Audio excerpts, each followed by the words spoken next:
Lo que hacemos en Celsia es simple. Usamos la tecnología para crear formas más inteligentes de energía. Nosotros la ponemos a tu alcance y tú la vives día a día. Celsia, la energía que quieres.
Bueno, buenas tardes.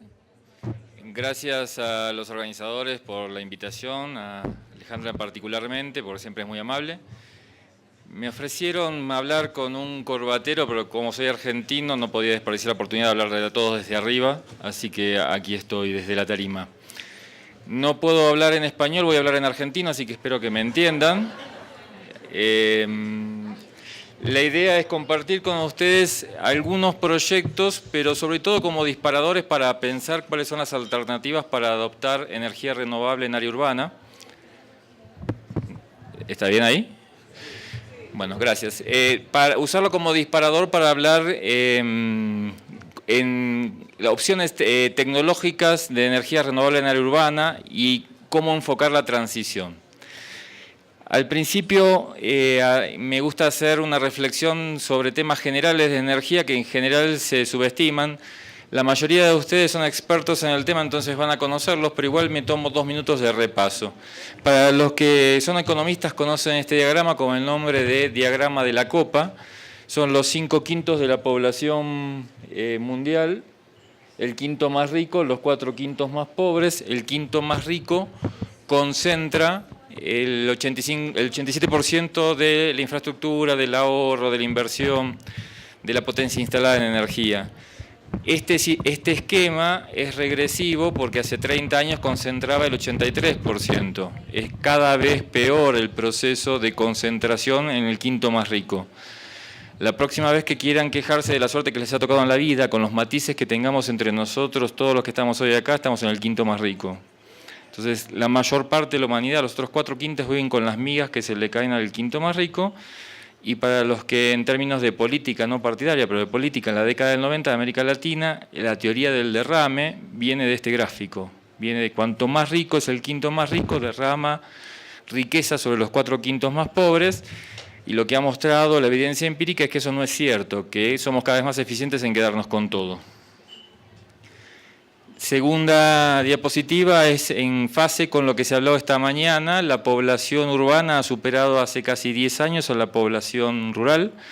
El proceso migratorio del medio rural hacia las grandes ciudades es un proceso complejo, obedece distintas dinámicas en cada una de las regiones, pero en general en nuestros países termina siendo cordón de pobreza excluida periurbana en las grandes metrópolis, sin acceso a trabajo, a vivienda, a educación, a salud. Es interesante ver el caso de India, que está ahí arriba, y no sé si se ve bien, pero a pesar de tener la mayor parte de la población todavía rural, el 75%, el 85% del PBI viene del sector urbano. Y esas asimetrías hacen que mucho se distribuya entre muy pocos y muchos tengan poco por compartir. En términos de, entrando en lo que nos toca hoy, que es hablar de energía solar fotovoltaica en área urbana. El mapa radiación solar sobre plano horizontal es un mapa que no importan las unidades, está en particular mayor intensidad de rojos, mayor radiación solar disponible para ser aprovechada con las aplicaciones. Lo importante de ver es que cualitativamente se ve que los países emergentes tienen mayor disposición de recursos que los países industrializados. Resultado de esto, los países industrializados han tenido históricamente y tienen mercados internos mucho más grandes que los países emergentes. El marco regulatorio condiciona pero no determina. Lo que determina son las políticas, los incentivos fiscales y los costos de la tecnología y las políticas industriales.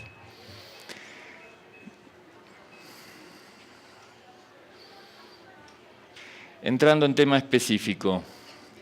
Lo que tenemos hoy como dicotomía y que me interesa compartir con ustedes para eventualmente discutir después en el panel es que ustedes ven mi lado derecho, el lado izquierdo de su pantalla, a comunidades rurales con electrificación rural independiente. Solar Home System, sistemas muy pequeños, individuales para una casa o para una escuela, y de su lado derecho ven aplicaciones en área urbana, sistemas que no almacenan, sino que inyectan energía directamente en la red, sean de pequeñas minicentrales periféricas o en edificios comerciales como que se ve arriba a su derecha. El esquema que me interesa compartir aquí es, cuando me presentaron, dijeron, yo soy uno de los dinosaurios del sector, hace 32 años que trabajo en energía solar, no soy tan viejo, tenía 19 años cuando empecé. Todo el mercado era el gris de aquí, que eran los sistemas off-grid. Hace 32 años, ¿cómo fue la evolución de energía solar en sus utilizaciones? Primero de laboratorio, luego sube a los satélites, de los satélites baja al medio rural para aplicaciones muy pequeñas en términos de demanda energética y muy aisladas porque el costo era muy elevado. Luego, cuando el costo va bajando y la tecnología se va desarrollando, va a la periferia urbana en punta de línea y luego se mete en techos y fachadas en áreas urbanas. Vamos a ver cómo fue esa progresión en los mercados centrales y en nuestros países. Bueno, esa progresión lo que tiene como relato es que esto antes era el 100% del mercado, que eran las aplicaciones off-grid, sea para viviendas rurales o para aplicaciones técnicas como telecomunicaciones, señalamiento o lo que sea. Pasó a ser menos del 1% y todo el resto es conexión distribuida en área urbana o grandes parques, grandes plantas de generación que emulan lo tradicional, podrían ser como una planta de carbón o como una planta de nuclear, generan mucha energía en un punto dado e inyectan en la red. Esta es la evolución del mercado fotovoltaico internacional. Es el acumulado histórico y cuánto se va agregando año por año. Básicamente lo que quiero que vean es que la forma de la curva es una exponencial y que va a tener relación a cosas que vamos a ver ahora. Analizando por bloque, en los últimos años, pre-Trump, esto es lo que adicionó de renovables Estados Unidos. Es interesante ver, puse 3 bloques, Europa, Estados Unidos y China para que vean las políticas de adopción. Aquí se ve que si bien es un tanto oscilante, la participación de renovables es creciente. Esto es en Europa, renovables es casi lo único que se adiciona y se retira potencia convencional. Y en China, cuando uno analiza por sectores, lo que tiene es que la curva de crecimiento es la verde, en solar el crecimiento es más que exponencial, por arriba de la media mundial. ¿Por qué les muestro esto y invierto algunos minutos en ver esto? Es básicamente porque la decisión de China del crecimiento del mercado interno fue porque 7 de los 10 fabricantes más grandes del mundo de tecnología solar fotovoltaica son chinos, son los primeros productores mundiales, y eran muy falibles al no tener mercado interno a las políticas antidumping que ponían Europa y Estados Unidos. De hecho, están en juicio comercial todos los bloques entre sí a partir de políticas desleales en términos comerciales. Pero cuando aparecían estas barreras, hasta que las podían superar, a pesar de ser rápidas las formas que los chinos superan las barreras que se ponen en el comercio internacional, tenían empresas muy vulnerables porque si se les cerraban mercados concentrados no tenían dónde poner su producción. y monstruos de la talla de Sante, que era el primer fabricante mundial en su momento, cae en función de no poder asegurar su mercado. A partir de ese cambio de política de mercado interno, tanto off-grid como on-grid, China asegura una base interna de demanda que les permite a sus empresas ser más competitivas. Esto es la potencia que se está adicionando año por país. Alemania, que fue el primer mercado histórico durante muchos años, más de 20 años fue el primer mercado histórico, ahora está acumulando muy poquitito, esto que se ve aquí, y China está acumulando mucho. Este es un proceso para entender la dinámica por donde va la tecnología y la comercialización de la tecnología, para entender los procesos que vamos a ver en un momento. Esto en términos de parques es componente por componente, cómo se van reduciendo los precios.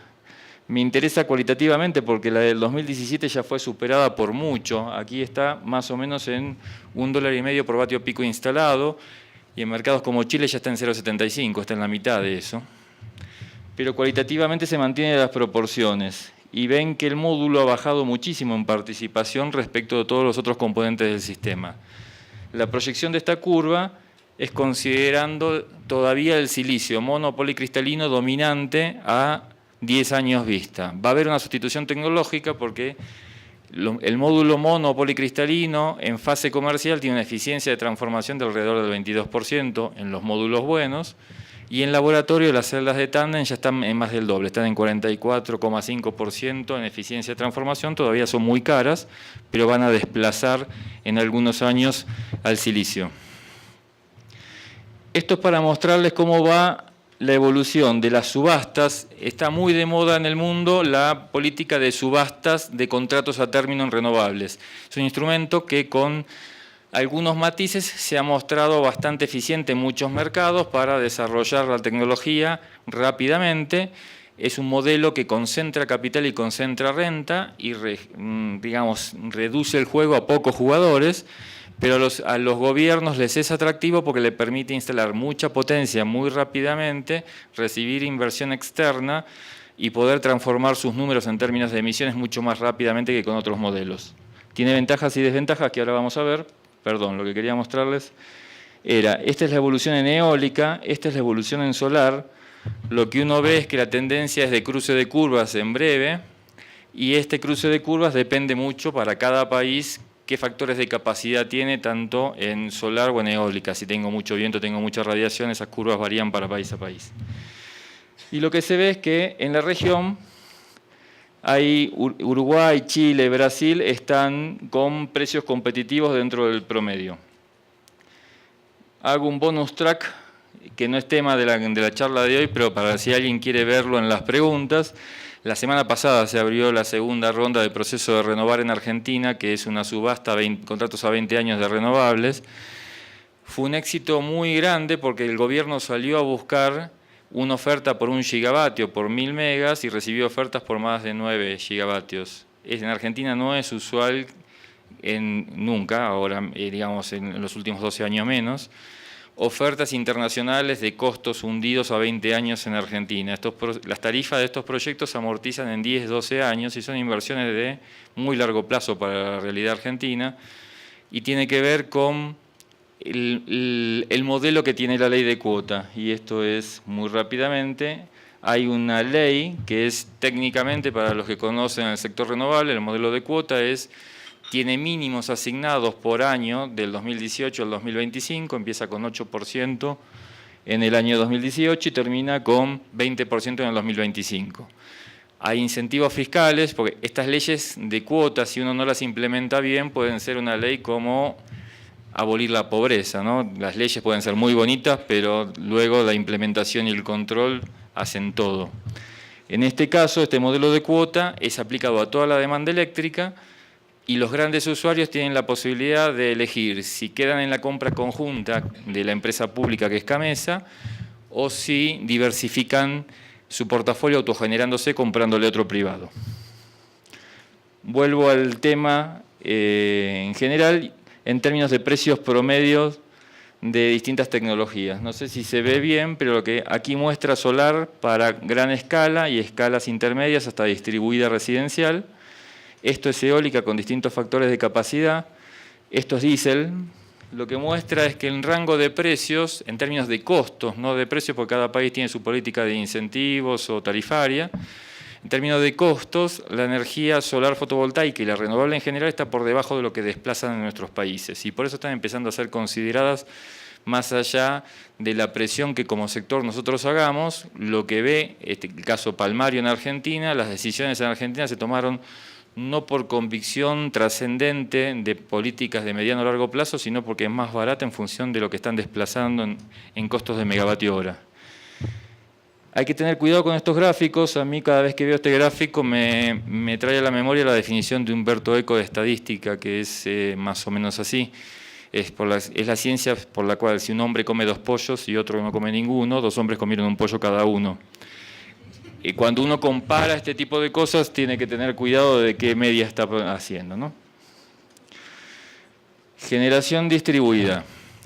¿Por qué apoyamos la generación distribuida y creemos que hay una oportunidad fundamental para los países latinoamericanos en generación distribuida? Primero porque cuando uno quiere transformar el modelo de desarrollo en función, digamos, porque tenemos rumbo de colisión y si no tomamos medidas de fondo, no vamos a poder sobrevivir sin ser tremendistas. Si no tomamos medidas de fondo en términos de diversificar la matriz de energía en general y eléctrica en particular, vamos a sufrir consecuencias que antes de desaparecer como especie van a ser muy gravosas para las poblaciones más vulnerables, que, o casualidad, somos nosotros por los primeros de la fila.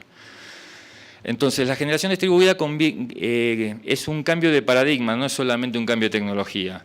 Es generar más cerca del consumo, permitir que el usuario sea parte de la red de generación y consumo, que racionalice su propia demanda, que se pierda menos energía en transporte y distribución, o sea, cambiar la concepción del sistema. Eso visto desde el punto más filosófico de por qué adoptar uno u otro modelo. Desde el punto de vista de nuestros países, la energía distribuida genera mucho empleo local y genera mucha pyme trabajando en cada una de las provincias. La energía concentrada en plantas es un negocio capital intensivo, con renta concentrada y con capital concentrado.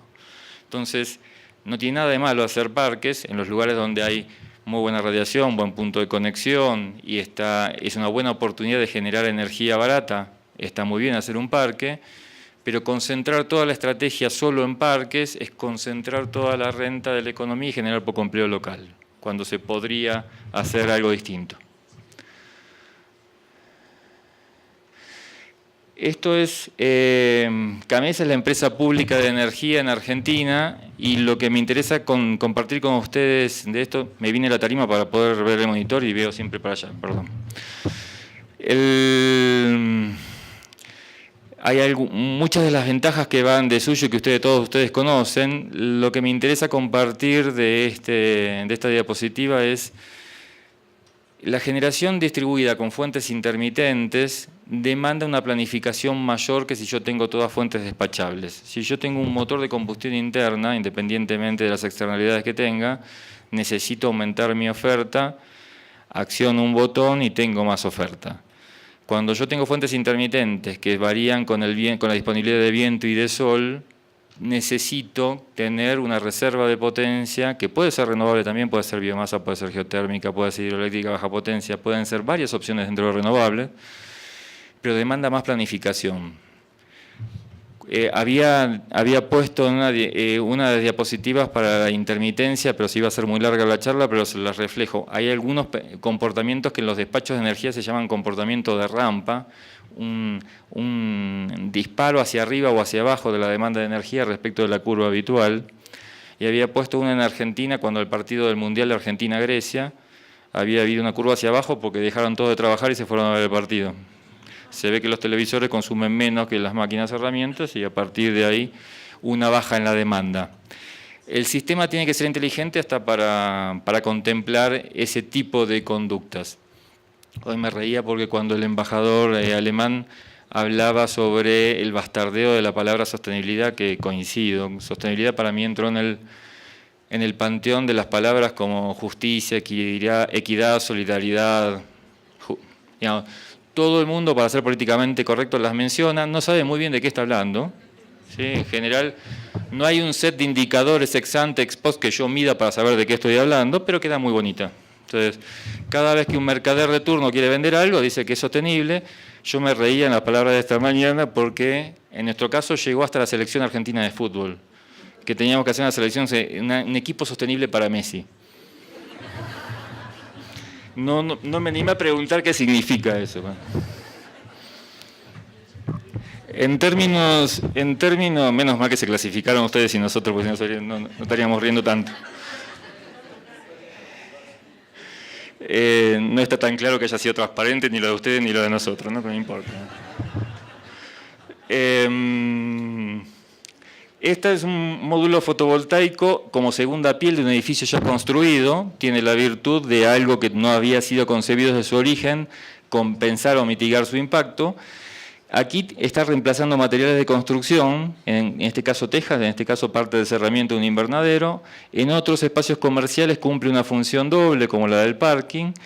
Y aquí son algunas como redes periurbanas, o este es un caso de Uruguay que siempre cito para mostrar. Argentina hasta el año pasado tenía 25 megas acumulado histórico por todo concepto. Había tenido 5 experiencias fallidas en desarrollar el mercado fotovoltaico. Está en el puesto 14, detrás ya no de Brasil y México, que por tamaño de mercado son los que debiera estar en el tercer puesto en tamaño de mercado eléctrico, sino después de Guatemala, Honduras, o sea, economías mucho más pequeñas. Y un amigo brasileño, en la oportunidad de inaugurar esta planta, que se llama La Jacinta, Uruguay tiene más del 80% de su electricidad de origen renovable, como hablaban esta mañana. Esta es una planta de 50 megavatios en una sola planta, o sea que, para hacerlo gráficamente, Uruguay, supongamos que estas son dos mitades iguales, en esta parte tenía el mercado argentino acumulado histórico. Y un amigo uruguayo me hizo 2 chistes que para mí grafican bien la situación.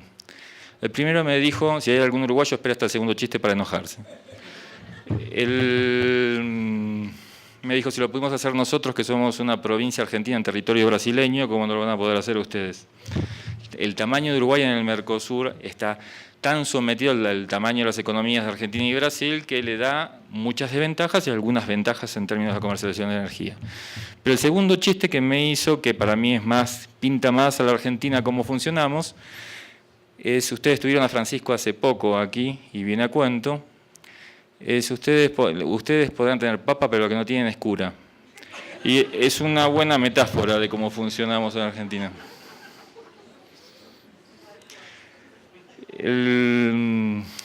Esto es, en el caso argentino, Alemania lo hizo como 25 años antes, una central de punta de línea. Las centrales de punta de línea, para los que no están familiarizados con el proceso, es una central que se pone en área periurbana, donde hay redes longitudinales débiles y que tienen problemas de tensión porque están muy lejos del foco de generación y al ser muy largas tienen problemas de estabilidad en la tensión cuanto más lejos están.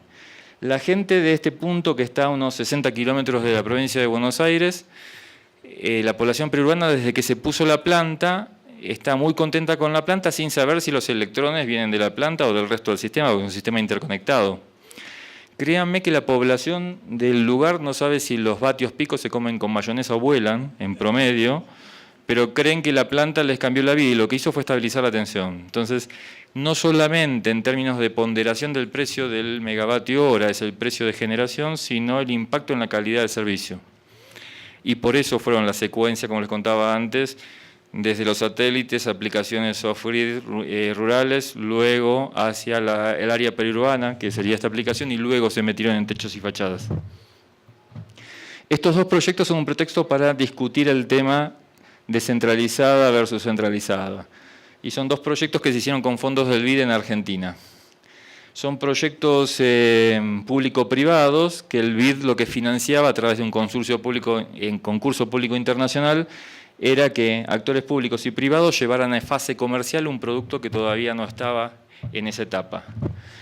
Lo importante, más allá de las instituciones públicas que fueron protagonistas principales, y más allá, esta es mi empresa, así que tendría que decir que es buenísima y que es la más importante, lo importante es esta, Edenor. Edenor es la principal distribuidora de Argentina. Y en general en el proceso de adopción de energía distribuida las distribuidoras están adentro, formando parte del proceso, siendo debidamente remuneradas, ni en exceso ni en defecto, y trabajando en el marco regulatorio, o están afuera cascoteando el proceso. Entonces, es muy importante que estén adentro discutiendo. Los sistemas primeros que fueron montados con distintas funciones. Hay algunos más lindos que otros. Este del techo del edificio nuevo de Ciencia y Tecnología en Buenos Aires son 40 kilos.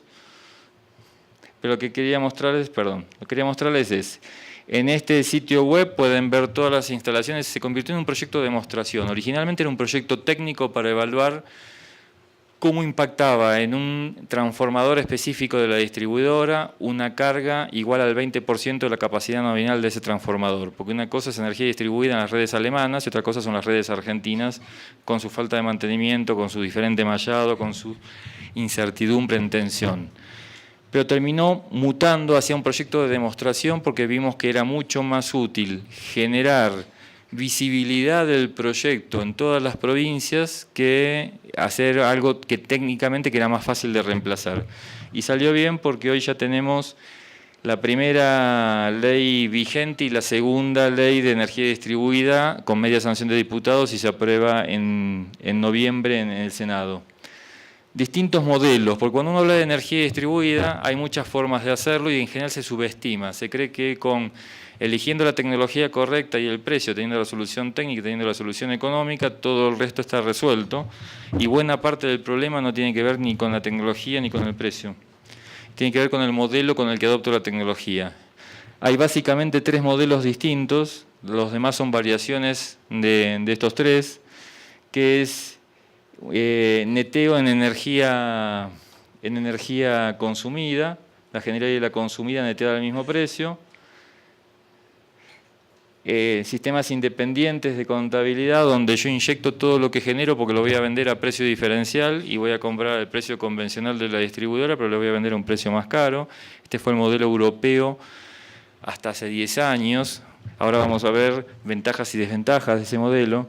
Esto básicamente la tarifa diferencial es cuando la energía renovable no tiene un costo competitivo con el precio, no con el costo, con el precio de venta de las otras tecnologías, tengo que incentivarlo. Y la forma de incentivarlo que encontró Europa en aquel momento fue te pago diferente por tu precio porque me estás inyectando al pie del consumo sin costo de transporte y distribución y para mí es virtuosa esa transformación, entonces estoy dispuesto a pagar el diferencial entre una tecnología y otra.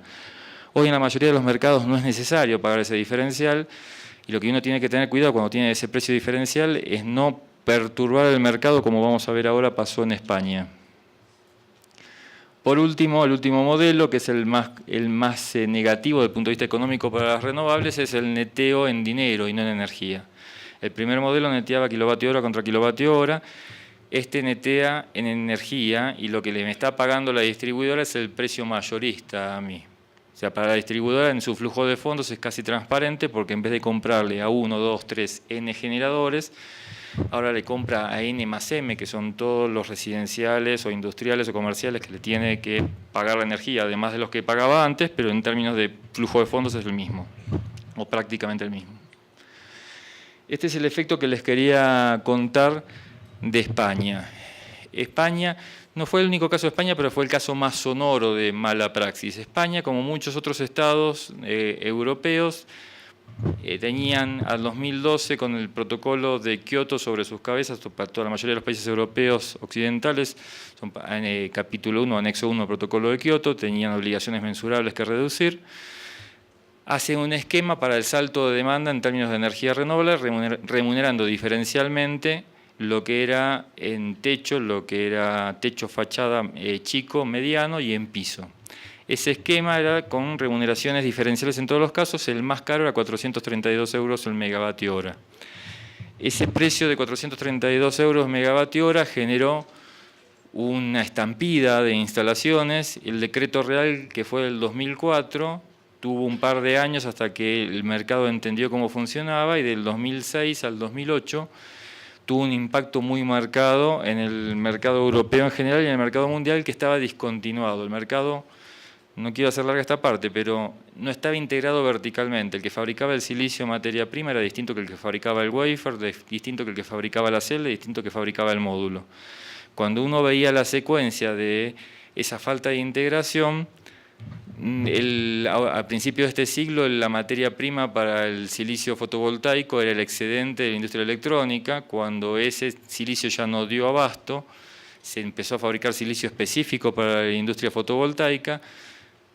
La falta de inversión que hubo en silicio grado fotovoltaico porque no había integración vertical y los que ampliaban su inversión en materia prima creían que como había mucha investigación para sustituir el silicio como semiconductor, se iban a quedar con capacidad ociosa sin amortizar, dejaron de invertir y hubo un bache de 2 o 3 años en esa falta de inversión y lo que hizo Europa tirando de la demanda hizo que la demanda supere la oferta. ¿Qué generó?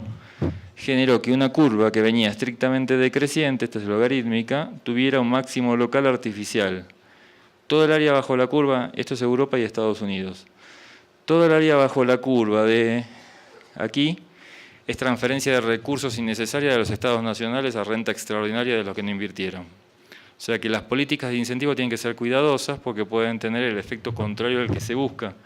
Y esta familia de curvas que está aquí muestra el caso de Colombia y de Argentina, que son países que no son dueños de la tecnología. No ser dueños de la tecnología hace que paguemos más caro por decisiones que no son propias. ¿Sí?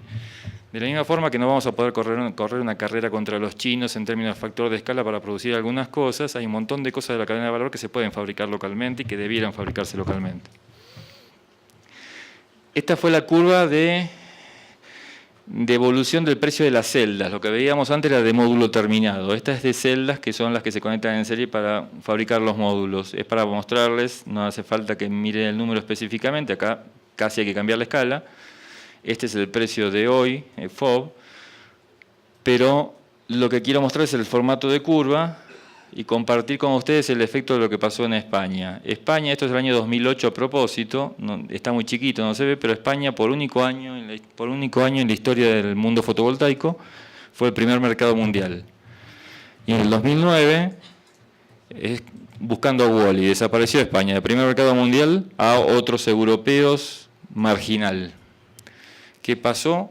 Discontinuó primero para adelante el mercado porque no tenía cómo seguir pagando el incentivo, luego lo discontinuó hacia atrás, dejó de pagarles los contratos que había acordado y entró en juicio con Bruselas, destruyó el 75% de las pymes que había creado y destruyó 60.000 puestos de trabajo que se fueron alegremente a buscar trabajo a Europa del Este, América Latina. Habrán tenido casos en Colombia de españoles viniendo a buscar trabajo. Las políticas de estímulo que no se sostienen, como esta, son peligrosas porque generan el efecto deseado del propuesto y gastamos dinero para eso. En ese caso, Argentina fue muy práctica. La paz de los cementerios, no hizo nada, es la curva celeste. Nos ahorramos un montón de dinero. La virtud es la curva verde, que es una pendiente intermedia entre una curva que no se puede sostener en el tiempo porque está sobreestimulando artificialmente el mercado y una curva que no tiene impacto en el mercado porque los estímulos son insuficientes. La pendiente de esta curva será tanto más alta en función de el acceso al financiamiento que se tenga, las políticas activas fiscales que se tengan y las capacidades de recursos humanos que se tengan. Entonces, para un país u otro tendrá mayor o menor pendiente esta curva. En términos de programas de generación distribuida, aquí otra vez, no se ven los países, pero son todos países industrializados, es Alemania, Inglaterra, algunos estados de Estados Unidos, Japón. Lo importante de comparar entre puntas, esto es el costo del BOS. BOS es Balance of System, por el acrónimo en inglés, es todos los elementos del sistema que no son módulo fotovoltaico. Entonces, el módulo fotovoltaico tiene un precio que es casi un commodity y todo el resto de los sistemas, el resto de los elementos del sistema, de un mercado como algún estado del oeste de Estados Unidos versus Alemania, casi el doble de precio. ¿Por qué es importante destacar esto en un congreso como este? Cuando yo voy a certificar qué le pido al sistema de conexión a la red, muchas veces se sobreactúa pidiéndole protecciones innecesarias que son redundantes, porque están en el inversor de corriente y se le pide que se cumpla 2 veces con eso. Cuando uno especifica la ley, tiene que especificar en función de cumplir los límites de seguridad. Créanme que Alemania no toma ningún riesgo. No es que estamos comparando Burkina Faso contra un país industrializado. Son países equivalentes en términos de calidad de servicio. Y lo que vemos es que el impacto en el precio es muy fuerte. En Argentina hay leyes provinciales. La primera provincia que adoptó un modelo virtuoso de solar distribuida tenía 14.000 pesos argentinos de costo de tablero, y el que emulaba la buena práctica europea tenía 6.000, o sea que era casi el triple. Me estoy quedando sin tiempo, me parece, porque denota una presencia controlante. Voy a ir mucho más rápido, perdón.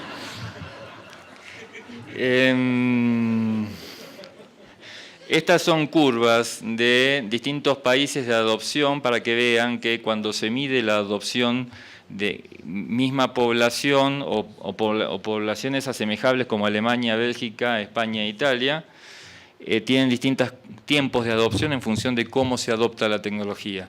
Para mí, no está en este gráfico, pero el caso de Canadá para mí es el paradigmático. Canadá, en la provincia de Ontario, mismo modelo, mismo precio, todo igual, los mismos canadienses, no adoptaban la tecnología y era muy lento porque el proceso era burocrático y tenía un costo de transacción elevado en la certificación de la instalación.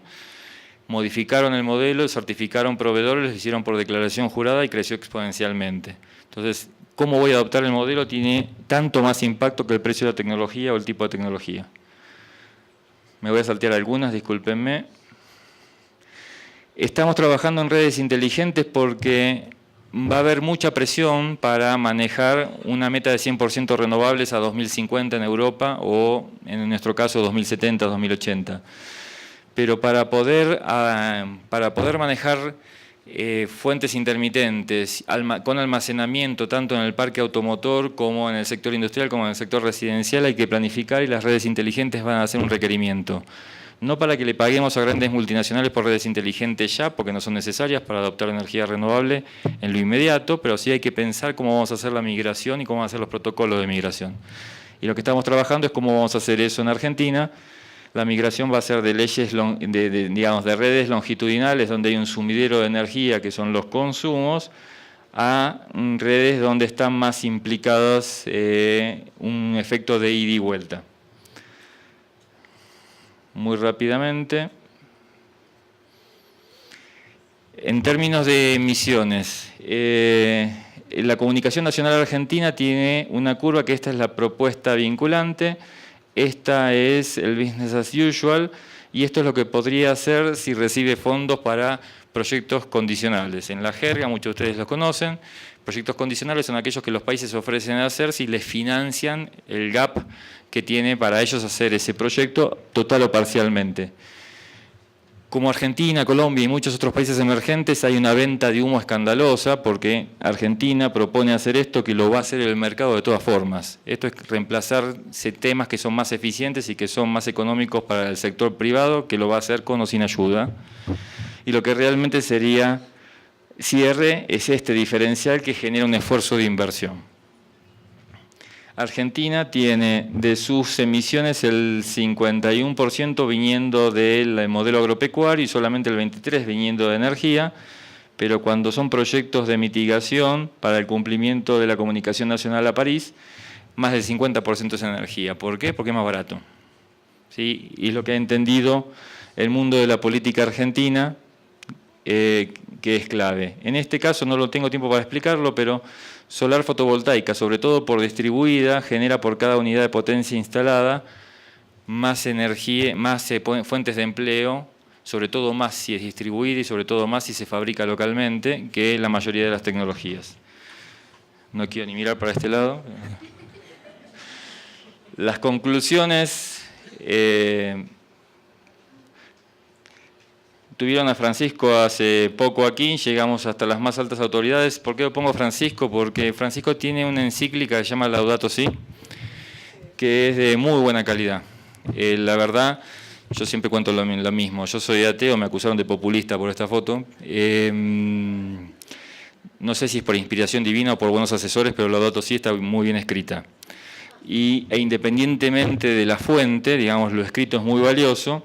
Y estos dos documentos que tienen buena parte de lo que he hablado hoy, esto hizo que la clase política argentina en el 2015 tomara conciencia de que renovables era un vector, y esta es la actualización, están colgados en la página de la Cámara, se puede descargar gratuitamente.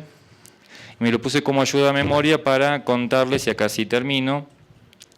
Siempre cuento la misma fábula porque me parece que grafica el momento en el que estamos. Y es atribuida a Tarquino, que era un rey romano antes del Imperio, 550 a.C., era conocido como Tarquino el Soberbio, siempre aclaro, sobre todo fuera de Argentina, que no era porteño, no era argentino. Dice la fábula, para hacerlo muy rápidamente, que Tarquino se encuentra con una viejita que tenía 9 papiros, que representaban, digamos, le pregunta a Tarquino a la viejita que tenía allí, los 9 papiros de la sabiduría universal. Tarquino dice que va a tener esta vieja 9 papiros de sabiduría universal. La vieja le ofrece el vender los papiros por 3 monedas de oro. Tarquino rechaza y se ríe. La viejita toma 3 de los papiros y los quema y ofrece los 6 que quedan por 6 monedas de oro. Tarquino dice, si no acepté antes que era más, ¿por qué voy a aceptar ahora? ¿Qué razón tengo para cambiar la posición? Vuelve a rechazar, la viejita toma 3 más y los vuelve a quemar. Tarquino dice, ¿pero qué hace? Y la viejita dice, no los quiso comprar, ustedes son míos, hago lo que quiero, quedan los últimos 3, ¿los quiere comprar por 9 monedas de oro? Y Tarquino dice, pero si no, compré antes, pero ¿y si esta vieja loca tiene razón? Y se está perdiendo algo valioso por no pagar. La fábula dice que termina pagando y que se convirtieron en los oráculos sibelinos del posterior Imperio Romano. Esa parte de la fábula no es la que me interesa destacar a mí, ni siquiera sé si es cierta. Lo que creo es que Tarquino, por su soberbia y su desconocimiento, esperó un proceso en el que terminó rescatando la tercera parte del total, pagando el triple. Es la conducta que estamos adoptando en términos de cambio climático. Y la mejor definición cualitativa de sostenibilidad que se me ocurre es considerar la situación como tener el planeta en préstamo de nuestros hijos y no heredado de nuestros padres. Estamos manejándonos como si tuviéramos plan B y no lo tenemos. Y un consejo que doy el mismo en Argentina, alguna vez di una charla TED con un contador de muertos a mi espalda para ver si pasaba algo con la gente, tratando de generar conciencia, es tenemos que salir de los aspectos endogámicos donde nos hablamos a nosotros mismos, nos pedimos perdón por existir y seguimos con las conductas habituales cuando salimos de aquí. Tenemos que llegar al resto de la población y hacerles entender que el problema es grave. Es solucionable, pero es grave. Y si no tomamos acciones tempranas, vamos a terminar como Tarquino. Muchas gracias. Lo que hacemos en Celsia es simple. Usamos la tecnología para crear formas más inteligentes de energía. Nosotros la ponemos a tu alcance y tú la vives día a día. Celsia, la energía que quieres.